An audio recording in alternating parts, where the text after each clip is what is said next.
Fall of Baghdad. In the pre-dawn darkness of March 20th, 2003, the world watched as Baghdad erupted in fire. Blinding flashes lit the skyline. The deep thrum of explosions rolled across the Tigris River like thunder crashing against the bones of the ancient city. American cruise missiles, launched from warships in the Persian Gulf and bombers high above, streaked toward targets with deadly precision. They hit communication nodes, command bunkers, and anti-aircraft positions with terrifying accuracy. The night sky danced with arcs of tracer fire, the flicker of flames, and the eerie glow of shock waves cascading through the air. Operation Iraqi Freedom had begun. The air campaign was called Shock and Awe, a doctrine of overwhelming firepower meant to paralyze the enemy's will to resist. It was not just a military strike, it was psychological warfare, tailored to crush the morale of Saddam Hussein's regime in a single thunderous blow. The message was clear. The might of the United States had come to bear, and resistance would be futile.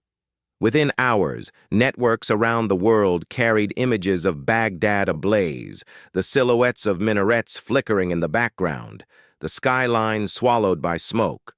But behind the spectacle, the truth was already more complicated than the headlines suggested. The war had not come from nowhere. In the months and years leading up to the invasion, a storm of fear, politics, and ambition had gathered momentum in Washington. After the trauma of September 11th, the Bush administration adopted a new posture: preemption, the belief that the United States had the right, even the obligation, to strike first if a threat loomed. Iraq, with its long history of defiance, became the prime target. The stated objectives were sweeping: eliminate Iraq's weapons of mass destruction, which the regime was accused of stockpiling; topple Saddam Hussein, a dictator accused of horrific crimes and regional destabilization; and most boldly of all, bring democracy to a nation long ruled by fear. The invasion would be swift, the regime would collapse, and a new Iraq would rise from the ashes. Yet even as American and coalition forces began their push from the Kuwaiti desert northward, cracks had already begun to show in the foundation of the mission. The war plan, developed by Secretary of Defense Donald Rumsfeld and executed by General Tommy Franks, emphasized speed and maneuver over occupation.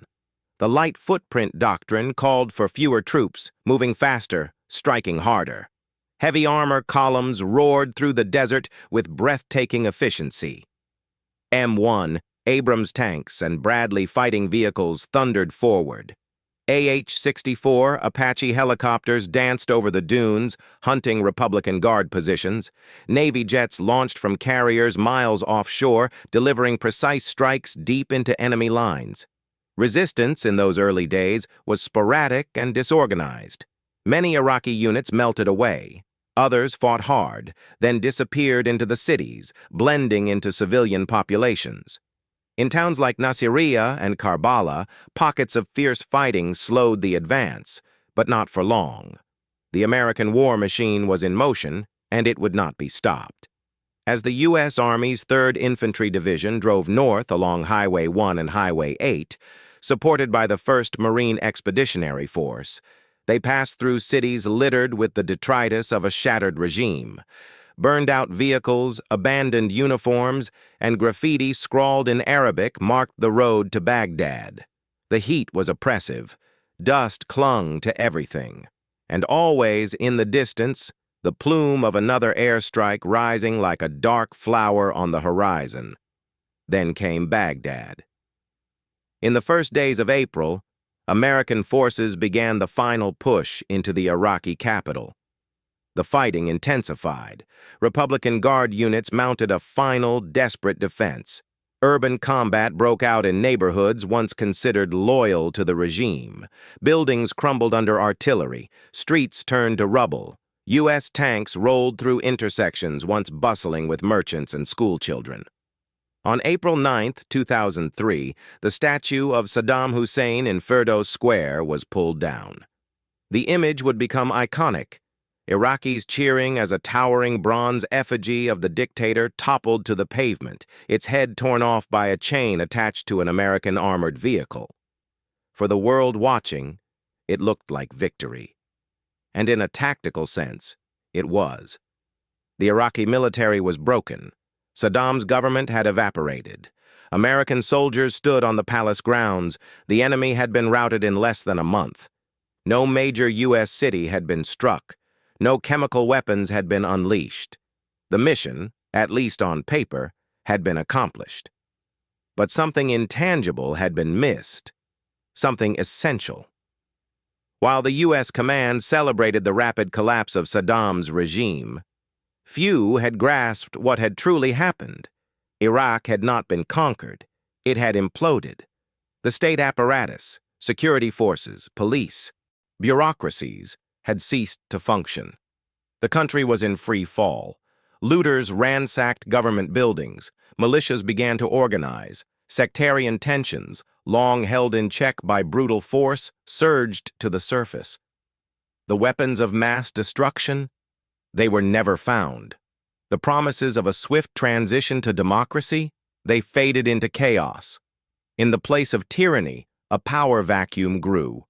And from it, insurgency was born. The seeds of a new and bloodier war had been sown, even as the old one seemed to end. Operation Iraqi Freedom had promised clarity, a clean break from dictatorship, a swift march to freedom. What it delivered instead was a victory that felt hollow, a triumph with no peace. In the weeks that followed, more American soldiers would die not from enemy armies, but from roadside bombs and sniper fire. The insurgency, fueled by anger, nationalism, and ideology, would metastasize. The illusion of control would vanish. Baghdad had fallen, but Iraq had not been won. And for the United States, the war was only just beginning. They called it shock and awe. It wasn't just a military doctrine. It was a spectacle of raw, unrelenting power, engineered to shatter the enemy's will before the battle had truly begun. The skies over Baghdad bore witness to its fury. In the early hours of March 21, 2003, after a night of initial targeted strikes, the full weight of the American war machine came down like a hammer from the heavens. From the waters of the Persian Gulf, the first salvo of Tomahawk cruise missiles arced upward into the darkness, each one guided by satellites, programmed with coordinates, and aimed at the heart of Saddam Hussein's command structure. Moments later, waves of B-52s, B-1Bs, and B-2 stealth bombers, some launched from airfields as far away as Missouri and Diego Garcia, unleashed payloads with terrifying precision. Hundreds of sorties would fly in the coming days, each one a spear thrust into the body of a regime already gasping from a decade of sanctions, isolation, and decay. The night sky over Baghdad turned to flame. Orange blossoms of fire bloomed across the skyline as missile after missile struck government buildings, palaces, communication hubs, and military installations. Plumes of smoke, black and choking, rose into the air and hung there like a storm cloud refusing to lift. Air raid sirens wailed, then were silenced. Electricity flickered and died. Entire neighborhoods were plunged into darkness, their windows trembling from concussive blasts that seemed to shake the earth itself. To the men inside the Pentagon and CENTCOM, this was the modern face of war, fast, high-tech, and devastating. The strategy was rooted in psychological domination. Take out the enemy's eyes and ears, paralyze their decision-making, break their lines of communication and command, instill terror in the minds of soldiers and civilians alike so that resistance might crumble before the first ground troops arrived. It wasn't just about destruction, it was about control, about crafting the perception that the war was already won, that fighting was hopeless, that surrender was the only sane option. And for a moment, it seemed to be working. Iraqi anti-air defenses responded sporadically, firing bursts of flak into the night with little effect. Radar stations were blinded or destroyed. The few MiGs that dared to scramble were intercepted and shot down almost immediately. Saddam's regime, already deeply hollowed out by years of internal purges and international sanctions, struggled to understand what was happening, let alone react. Communication between units broke down. Orders were delayed, then lost. In some cases, commanders defected or fled outright. In others, loyalists dug in, waiting for orders that never came. Within 72 hours, the road to Baghdad was already unfolding like a map being unrolled in real time.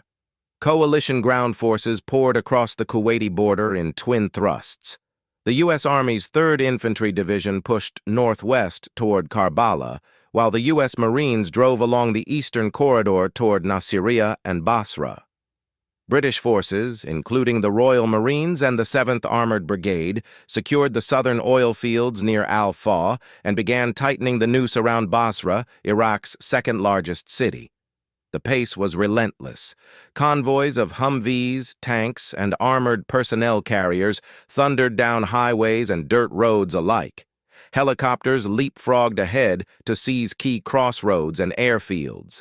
Supply lines snaked through the desert, carrying fuel, ammunition, water, and medical supplies.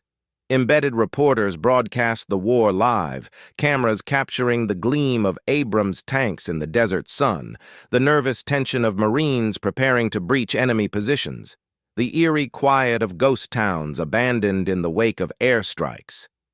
Yet even as the campaign appeared to progress like clockwork, not everything went according to plan.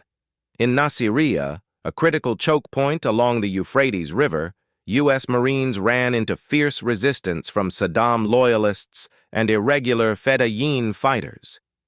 Ambushes sprang from alleyways and rooftops.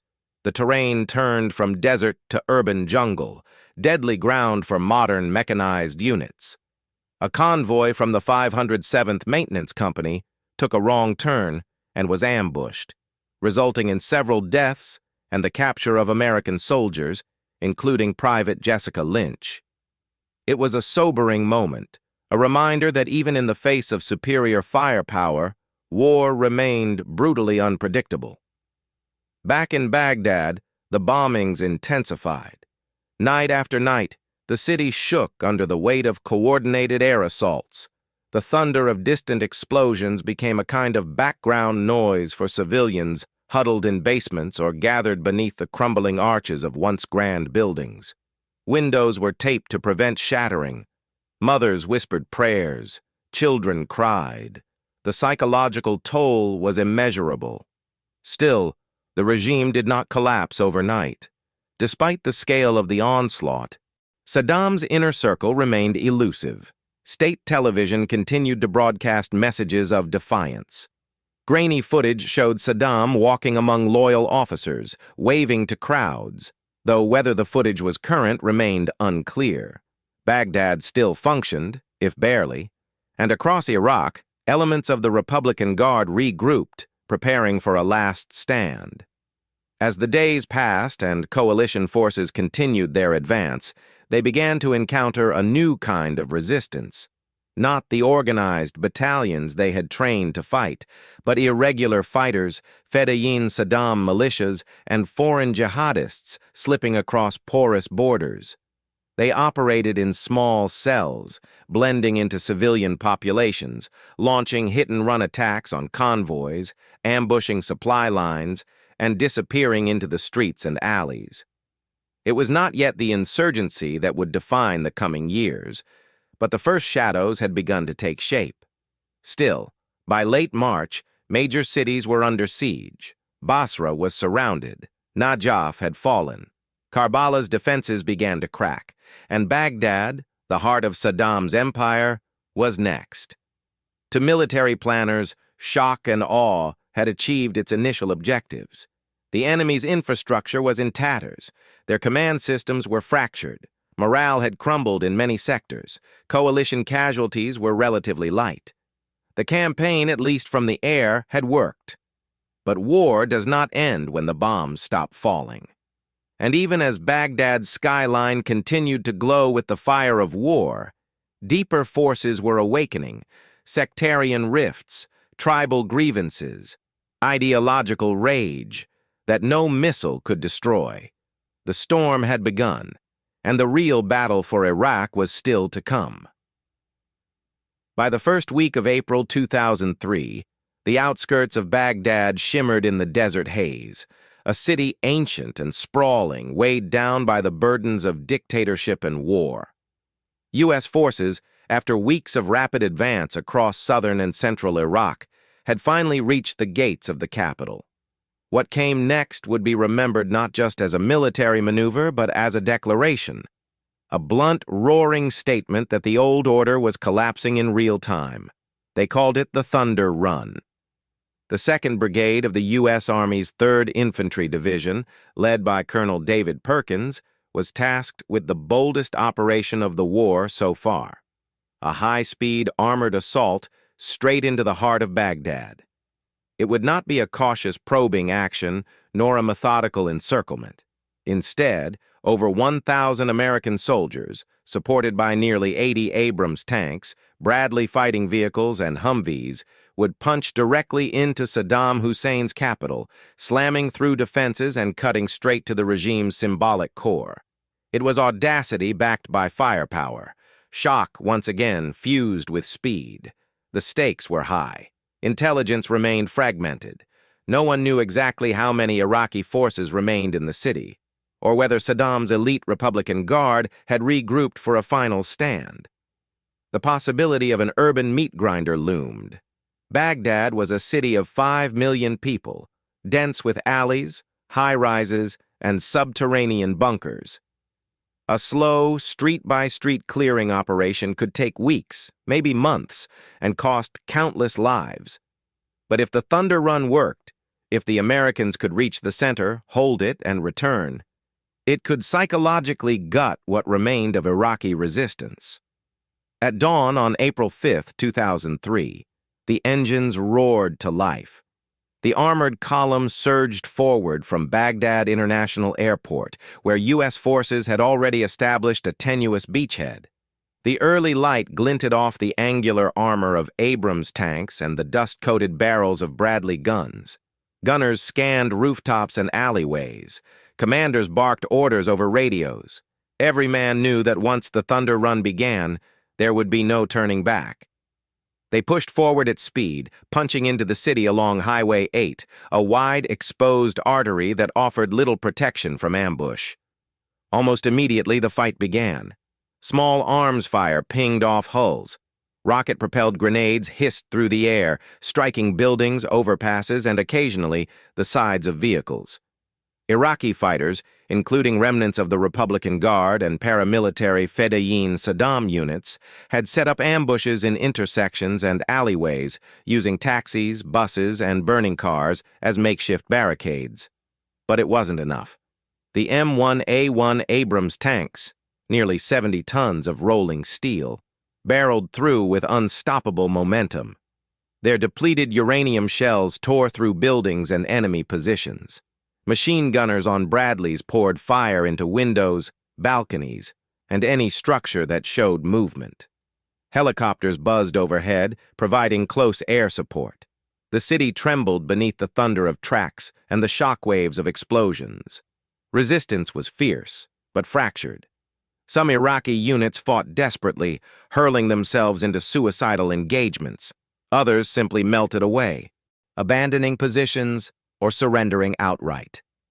American soldiers advanced with brutal efficiency, clearing intersections and key junctions, then moving on without pause.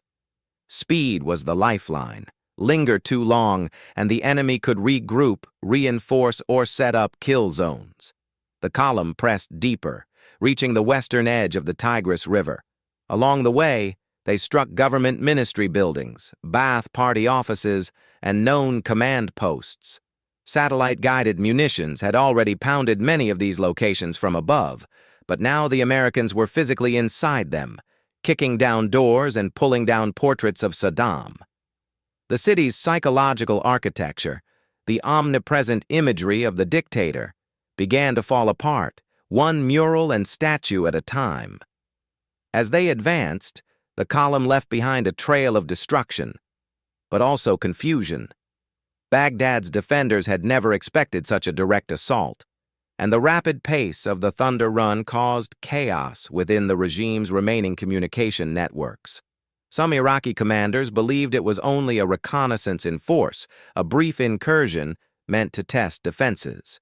They didn't yet realize that the Americans were rewriting the playbook, that this was not a feint, but the spearhead of a new kind of war. After hours of brutal fighting, the 2nd Brigade reached its target objectives inside the city, and then, in an equally daring move, turned around and fought its way back to base. The Thunder Run had not seized the city outright, but it had proven something more devastating to the regime. Baghdad was no longer a fortress. It was penetrable, vulnerable, no longer safe. But the most decisive blow came 2 days later. On April 7th, the 2nd Brigade launched a second Thunder Run, this time not as a raid, but as a seizure. Again, the armored column punched into the city, but this time they didn't leave. They crossed the Tigris, seized key government buildings, established a command presence in the city center, and began the occupation of Baghdad in earnest. By now, much of the organized resistance had crumbled. Iraqi forces that had survived the initial onslaught either fled, surrendered, or disappeared into the civilian population. The second Thunder Run was the death blow. Iraqi soldiers abandoned their posts. Civilians flooded the streets, looting government buildings, tearing down symbols of the regime, and dragging effigies of Saddam through the dust. On April 9th, American forces reached Firdos Square, where a now iconic moment unfolded. A massive statue of Saddam Hussein, arms outstretched in defiant arrogance, was pulled down by a U.S. tank recovery vehicle as a crowd of Iraqis and journalists looked on. The image was broadcast around the world, the symbolic end of Saddam's rule captured in grainy, triumphant footage. But even then, the full weight of what had begun was not yet understood. The Thunder Runs had succeeded beyond expectation. The capital had fallen. The regime had effectively collapsed. And yet, beneath the surface, the forces of chaos were beginning to stir. With no functioning police, no standing army, and no transitional government in place, Baghdad teetered on the brink of anarchy. Fires burned in ministry buildings. Militias formed in neighborhoods. Religious leaders began to assert power, and the vacuum left by Saddam would soon be filled not by peace, but by something far more unpredictable. The Thunder Run had ended the war on paper, but in the streets of Baghdad, a new and far more complex battle was only beginning. April 9th, 2003. The midday sun glared down over Baghdad as smoke drifted from scattered fires, and the sound of distant gunfire echoed through broken streets. In Firdos Square, once a landscaped plaza of fountains and flowers, a different kind of storm was gathering, not one of bullets or bombs, but of symbols and spectacle. Towering nearly 40 feet into the air stood a bronze statue of Saddam Hussein. Arms at his sides, chest thrust forward, the dictator's face stared sternly into the horizon, as if daring history itself to challenge him. For over 2 decades, statues like this had loomed over Iraqi cities, grim totems of fear, reminders of absolute authority. But now, surrounded by U.S. Marines and a growing crowd of civilians, the bronze tyrant stood on the brink of destruction. The square, nestled in front of the Palestine Hotel and the Sheraton, both filled with international journalists, had become a stage, and the world was watching. Moments like this weren't just recorded. They were orchestrated, felt, and seared into collective memory. Around the base of the statue, a few Iraqis began to gather.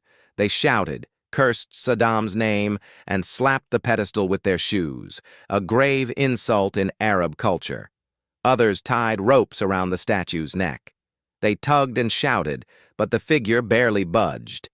Then came the Marines, an M88A2 Hercules recovery vehicle, a behemoth of war designed to haul damaged tanks, rumbled forward.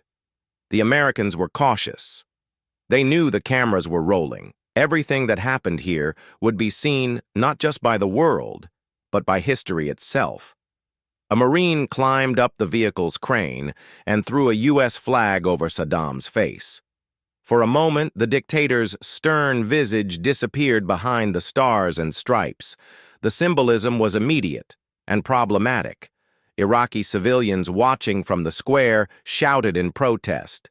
To them, the image of an American flag draped over the face of their former leader did not signal liberation, it signaled occupation. A Marine, sensing the misstep, quickly removed the flag and replaced it with an old Iraqi flag, the one without Saddam's added script, a subtle but meaningful gesture. Then, the crane's cable tightened. The statue groaned, twisted, and finally gave way. With a shriek of metal and a thud that echoed like an exhalation, Saddam Hussein's statue came crashing down. Dust billowed into the air. The crowd surged forward. Men leapt onto the fallen figure, beating it with sandals, shouting, weeping, laughing. Some danced, others simply stared, stunned by the moment they had never dared to believe possible. A man spat on the dictator's face. Another took a sledgehammer to its head. Bits of bronze scattered across the concrete. The images beamed across the globe. CNN, BBC, Al Jazeera, and Fox News aired the moment live. For millions watching in real time, it felt like the end of a war and the beginning of something new, the fall of tyranny, the rise of democracy. In Washington, London, and Canberra, government officials smiled. The U.S. Department of Defense held a press briefing that played the footage on repeat. Journalists wrote headlines declaring the end of Saddam's regime. In Times Square, the video flashed across massive electronic billboards. In the corridors of power, it was already being spun into myth. And in just a few weeks, aboard the aircraft carrier USS Abraham Lincoln, President George W. Bush would step onto the deck in a flight suit and deliver the now infamous speech beneath a banner that read, "Mission accomplished." The message was clear: the war in Iraq was over, and America had won. But the truth on the ground was far more complicated. Baghdad, for all its symbolic liberation, had descended into chaos.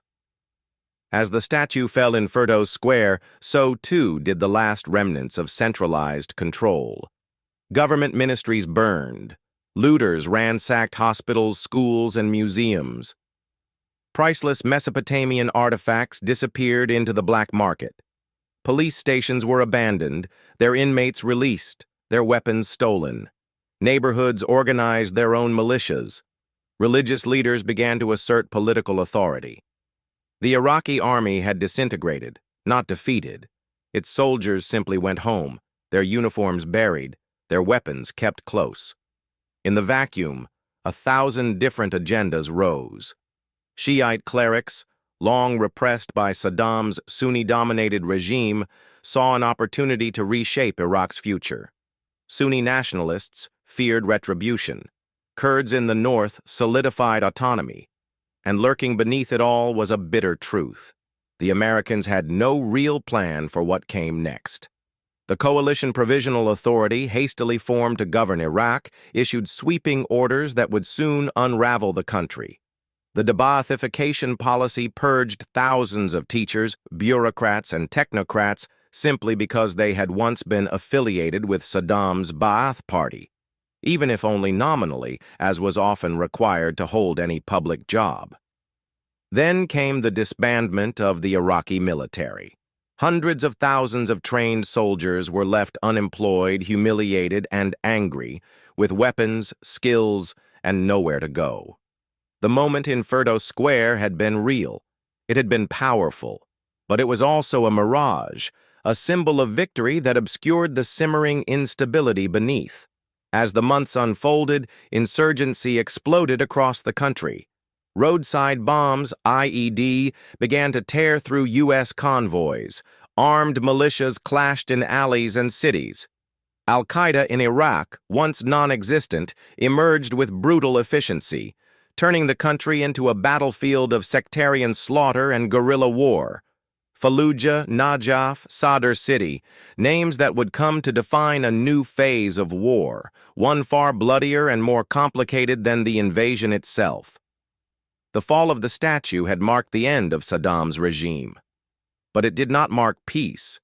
Instead, it was the end of Act I, a brief, heady moment of triumph that would give way to years of blood, betrayal, and broken promises.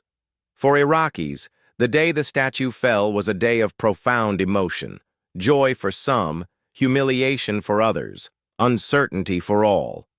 For Americans, it became a moment frozen in time, a memory of victory that history would later reinterpret as the beginning of an occupation unprepared for the world it had just created. The ghosts of Saddam. Though Baghdad had fallen, Saddam Hussein had vanished. His loyalists melted into the population. Iraq's army and Ba'athist party were dissolved by the U.S.-led Coalition Provisional Authority, creating a massive power vacuum. Suddenly, hundreds of thousands of armed men were out of work, angry, humiliated, and ripe for insurgency. Looting broke out across Baghdad. Museums, government buildings, and hospitals were stripped bare as U.S. forces struggled to maintain order. What was supposed to be a liberation became the first signs of a long occupation. Insurgency in the shadows. Within weeks, the first signs of organized resistance appeared. Roadside bombs, IEDs, began targeting U.S. convoys. Sunni militants, former Ba'athists, Shiite militias, and foreign jihadists all began carving out power bases. The most infamous of these would be Abu Musab al-Zarqawi, a Jordanian militant who formed the basis of what would later become ISIS. U.S. forces, once hailed as liberators by some, now faced ambushes, sniper fire, and guerrilla warfare in the very streets they thought they had conquered. The rise of the Green Zone. As chaos consumed Baghdad, U.S. officials and military leaders withdrew into the heavily fortified Green Zone, a symbolic and physical divide between the occupiers and the people. Inside, plans were made for elections, a constitution, and the rebuilding of Iraq. Outside, car bombs exploded daily, and sectarian violence between Sunni and Shia groups spiraled out of control. The illusion of control was paper-thin. Saddam captured. On December 13, 2003, in a remote farm near Tikrit, Saddam Hussein was finally captured by U.S. Special Forces. Hiding in a spider hole, the once defiant dictator was bearded, disheveled, and silent. His capture was a major milestone. Celebrations erupted in some quarters, but the insurgency only grew bolder. The war had moved beyond Saddam. It had become a war of identity, ideology, and survival. The Pyrrhic victory. By 2004, Iraq was descending into chaos. Al-Qaeda in Iraq had taken root. Sectarian militias controlled entire neighborhoods. The U.S. launched Operation Phantom Fury to retake the city of Fallujah, resulting in one of the bloodiest urban battles since Vietnam. The victory of Baghdad's fall now seemed like a distant illusion. Billions were spent. Thousands of lives were lost. And still, the dream of a peaceful, democratic Iraq seemed unreachable. Legacy of the fall. Today, the fall of Baghdad is remembered not just as a military triumph, but as the beginning of a complex, painful chapter in Middle Eastern history. It set the stage for the rise of ISIS, destabilized the region, and reshaped American foreign policy for decades. The images of Saddam's statue crashing to the ground are iconic. But so too are the ruins of Mosul, the refugee camps, and the endless convoys of soldiers deployed in a war that would not end. What was won? Operation Iraqi Freedom was launched with confidence and firepower. It ended with questions, costs, and consequences still felt today. The fall of Baghdad was real. But victory? That was far more elusive. As history continues to judge the Iraq War, the story of April 2003 serves as a powerful reminder. Not every city that falls is truly conquered, and not every mission accomplished leads to peace.